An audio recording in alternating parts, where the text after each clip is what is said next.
ഞാൻ ഈ ആൾക്കാർ കുറ്റം പറയുന്നത് വെച്ചാൽ കമന്റ്സ് ഇടുന്നതിനെ പറ്റി പറയുന്നു. അപ്പോൾ അസീസ്ക ഇപ്പം വളർന്നു വരുന്ന അല്ലെങ്കിൽ എസ്റ്റാബ്ലിഷ്ഡ് ആയി എന്നുള്ളതിനൊരു എന്താ പറയാ, അതിനുള്ള ഒരു അർത്ഥമായിരിക്കും. ഉദാഹരണം എന്നല്ല പറയാ, അതിന് എക്സാമ്പിൾ ആയിരിക്കും എല്ലാവരും ക്രിട്ടിസൈസ് ചെയ്യുന്നു വല്ലാണ്ടും തോന്നുന്നുണ്ടോ ഇടയ്ക്ക്? തോന്നിയിട്ടില്ല. അപ്പൊ എന്താ തോന്നാറ് ആൾക്കാരെ? നേരത്തെ ഇപ്പൊ നമ്മൾ പറഞ്ഞ കോമഡി ഷോസ് ആണെങ്കിലും അല്ലാണ്ടും ഒക്കെ ചെയ്ത സമയത്ത് വലിയൊരു സ്നേഹം ഉണ്ടായിരുന്നു. ഇപ്പൊ അതെങ്ങനെ, അതിലും കൂടുതൽ ഉപരിയാണോ ആൾക്കാർ? ഞാൻ മനസ്സിലാക്കുന്നത് എന്റെ വീടിന്റെ തൊട്ടടുത്ത് പ്രദീപ് എന്നുള്ളൊരു സുഹൃത്തോട്ട്, എന്റെ സുഹൃത്താണ്, അറിയോ? അന്നറിയത്തില്ലല്ലോ. അപ്പൊ ഞങ്ങൾ അറിയാവുന്നത് കൊണ്ടാണ് നമ്മുടെ പുറകെ ഇങ്ങനെ നടക്കുന്നത്, അല്ലേ?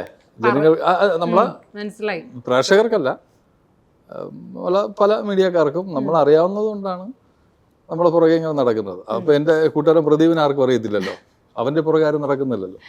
അപ്പൊ നമ്മൾ എന്തെങ്കിലുമൊക്കെ ആയി മാറി വരുമ്പോൾ നമ്മുടെ സന്തോഷമേ ഉള്ളൂ.